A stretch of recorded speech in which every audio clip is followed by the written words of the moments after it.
নানা যান, সবাই নিচে আয়েন, দেখেন কেডা আইছে। কত বড় ফাউল, ওখানে দাঁড়িয়ে ও চিৎকার চেঁচামেচি করছে। এই, কি ব্যাপারটা কি? তুই ষাঁড়ের মতো চিল্লাচ্ছিস কেন? কি হয়েছে দেখতেছেন না? দেখেন কেডা আইছে। কি কি হলো, তুমি এখনো যাও নাই? তোমাকে না বললাম ভেতরে যাও। আমি বাইকটা পার্ক করে। আসসালামু আলাইকুম। আপনি নিশ্চয়ই মামা। আপনার ব্যাপারে অনেক কিছু বলেছে ও। আর আপনি মামি। বাহ, বেশ মিষ্টি দেখতে তো আপনি। আর যদি ভুল না করি আপনি ছোট খালা আর খালু। তবে আপনাদের সবার মধ্যে আমার ফেভারিট কিন্তু আপনি। আপনাকে কিন্তু আমি নানু বলে ডাকবো না, আমি আপনাকে ডাকবো নানু ভাই। আচ্ছা, শুভ কোথায়? শুভকে দেখছে না? শুভ, এই তো। ছেলেটা কে রে? ও আতিফ। আমরা একে অপরকে ভালোবেসে বিয়ে করেছি। দেখছেন ভাইজান, আপনার আদরের ভাগ্নি খানদান বংশের পরিচয় না জেনে একটা ছেলেরে বিয়ে করে আনছে।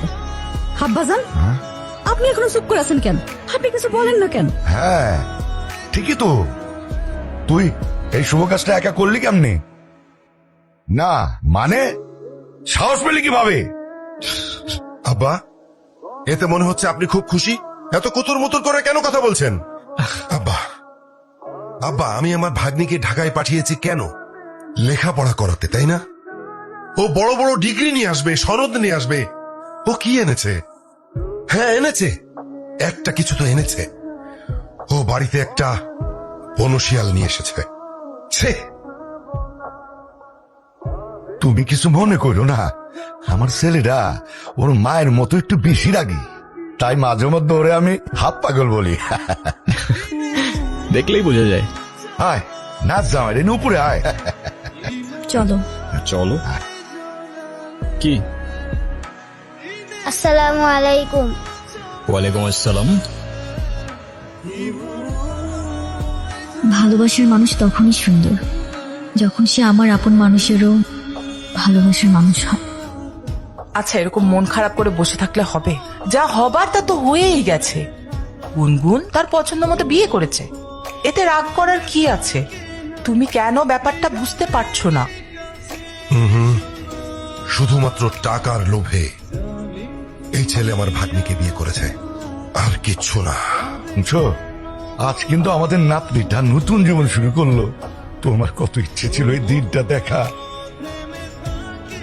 যাক, অন্তত আমি ওর বিয়েটা দেখে যেতে পারলাম।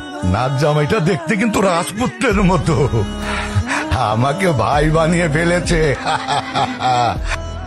আমি নাকি ঘর জামাই?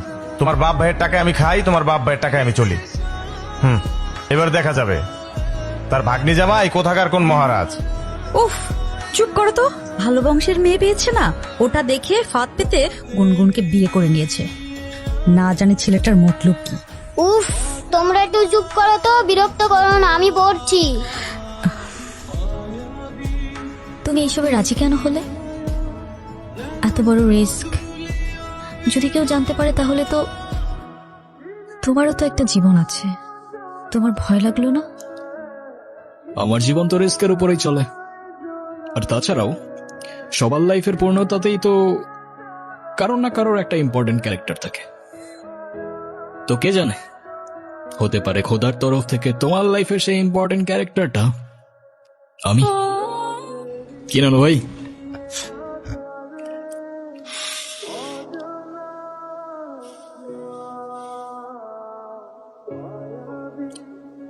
আচ্ছা ভাই, তোমরা তো নিজেরাই পছন্দ করে বিয়ে করছো, তা তোমাদের প্রথম দেখা হয়েছিল কোথায়? ঢাকায়। গাজীপুর। মানে ঢাকায় গাজীপুর সাফারি পার্কে।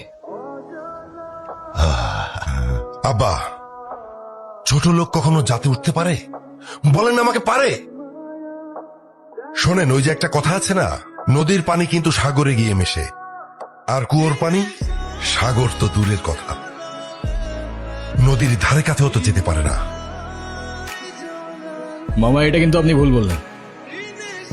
সাগরের পানি যতই হোক না কেন, শেষ পর্যন্ত তৃষ্ণা মেটাতে কিন্তু আপনাকে ওই ছোট্ট কুয়োর কাছেই আসতে হয়। क्या जवाब दिया है मेरा भाई।